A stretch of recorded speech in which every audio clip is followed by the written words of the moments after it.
Eu odeio a minha vida.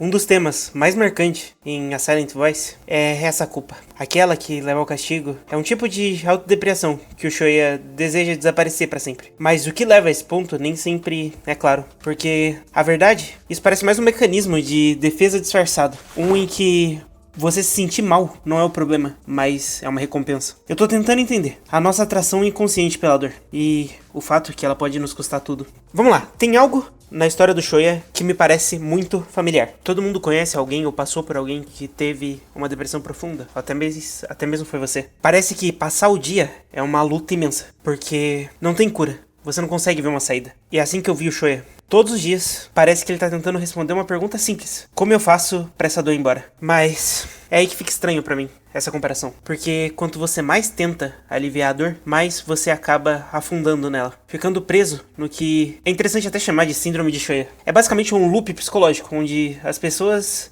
se concentra não no que tá funcionando na sua vida, mas, ironicamente, acaba se prendendo em um ciclo perpétuo de desespero. Tá tudo dando errado. Isso soa um pouco pesado, mas antes da gente poder detalhar qualquer coisa como isso aconteceu com o Shoya, a gente precisa entender uma coisa. Isso não aconteceu com o Shoya. Ele escolheu isso. E deixa eu te explicar. Eu tava lendo bastante no Reddit antes de fazer esse vídeo. E tem algo bem peculiar. Teoria da escolha, desenvolvida pelo psiquiatra William Glazer. De acordo com ele, as emoções seguem o comportamento e não o contrário. Isso significa que não apenas sentimos emoções, a gente gera elas através dos comportamentos que a gente escolhe ter. Na situação do Shoya, a depressão não é algo que acontece com ele, mas sim algo que ele faz. O Dr. Glaser chama isso de o ato deprimente, ou o fazer o comportamento depressivo. Isso faz um pouco de sentido. Se a gente pensar na depressão do Shoya antes dele se reconectar com a Shoko, percebe que foi uma ação, assim como evitar pessoas é uma ação. Bom, isso obviamente não tá dizendo que qualquer pessoa com depressão, ou o Shoya mesmo, e tá escolhendo a sua miséria propositalmente. O que ele tava escolhendo diretamente eram suas ações e pensamentos, que levavam a esses sentimentos miseráveis. Mas não porque ele era masoquista ou algo assim, mas porque tá deprimido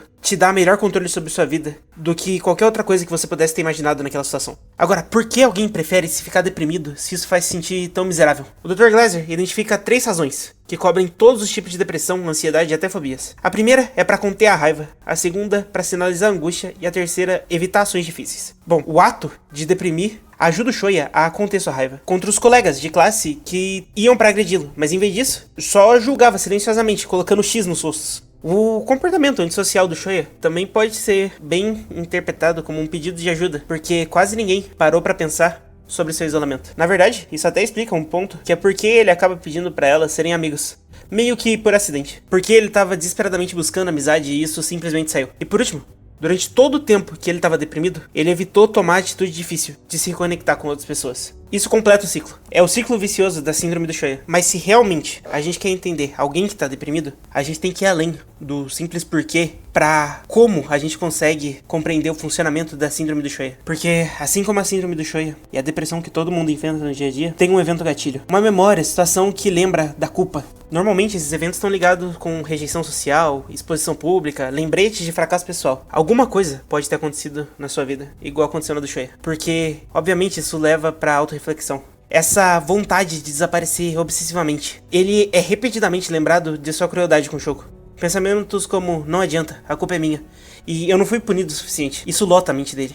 Ele tá literalmente se vendo falhar repetidamente. E ele não se concede o perdão. Bom, o que era originalmente um único período infeliz, em seus primeiros anos passa por uma amplificação gigantesca. O evento se transforma em um fracasso catastrófico. A vergonha, a culpa, o arrependimento se fundem tudo nesse estado emocional avassalador. A memória, ela se sobrepõe. E o evento original é ampliado muito além do impacto real. O Shoya, ele começa a sentir que só ele arruinou a vida de Shoko. Ninguém mais fez nada. A culpa é inteiramente dele. Bem, quando essa distorção cognitiva ocorre por tempo suficiente, isso naturalmente empurra o Shoya pra essa formação de identidade negativa. Porque ele começa a acreditar, em vez de eu fiz algo de errado, ele começa a pensar eu sou o que é errado. A sua identidade se funde com o fracasso moral que ele criou na própria cabeça. Eu sou defeituoso, eu machuco as pessoas, eu não mereço felicidade. O Shoya acreditava que nem sorrir ele merecia. Quando ela sorria pra ele lembrava de toda a dor e sofrimento que ele causou. Essa identidade negativa paralisa sempre que ele tentava falar com ela. E é provavelmente por isso que ele não captou a confissão dela. Obviamente também aqui a gente tem um pouco do roteiro, porque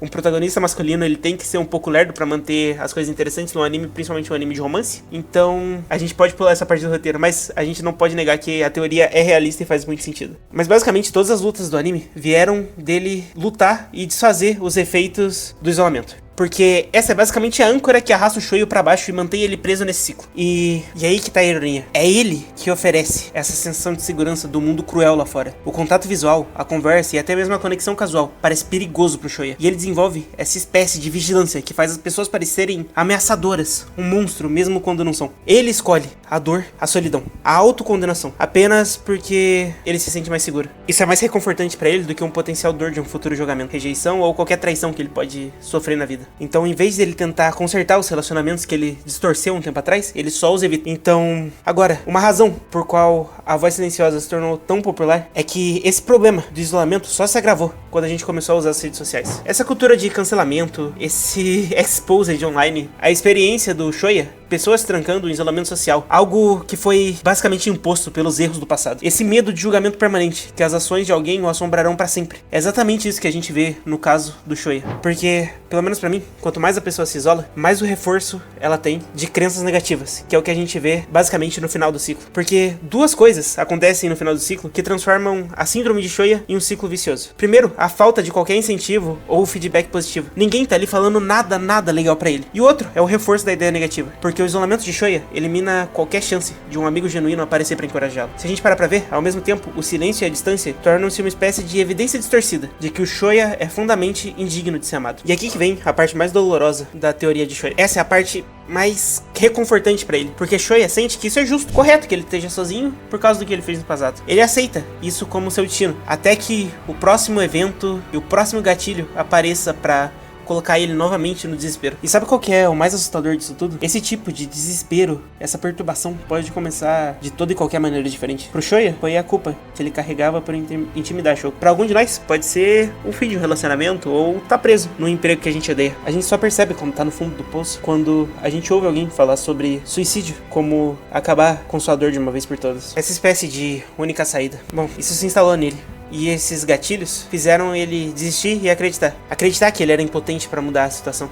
Acreditar que ele nunca ia conseguir fazer nada. Agora você me pergunta, o que o Shoya podia fazer nessa situação? Bom, sinceramente eu não consigo te dar uma resposta. Eu tô meio que numa situação parecida. Mas se você quiser deixar sua experiência pessoal nos comentários, fica à vontade. Só que, parando pra pensar na minha vida como experiência, quando alguém tá naquela fase de autorreflexão, a tentação e a tendência é voltar sobre os erros passados. O problema é que ficar voltando engana. Faz a gente pensar que tá resolvendo um problema quando na verdade a gente tá ficando preso na culpa. Bom, como eu não sei o que dizer, eu fui pesquisar no Reddit de novo. E o Dr. Glasser afirma o seguinte: assumamos a pose do nosso presente, concentrando-nos no que podemos controlar agora. A verdadeira mudança requer ação. Então, em vez de nos sentirmos culpados pelo passado ou ansiosos pelo futuro, devemos perguntar: o que eu posso fazer agora, nesse momento? Ou se você estivesse fazendo terapia, provavelmente o seu terapeuta iria perguntar o que você quer ou o que você tá fazendo pra conseguir. O objetivo não é uma confissão ou culpa, mas perceber essa reconexão. Pro Shoya, foi a Shoko que ele deu esperança pra viver. E é por isso que é tão crucial para as pessoas que estão presas no isolamento saiam e se reconectam com pessoas que podem oferecer esperança e encorajamento. Porque se você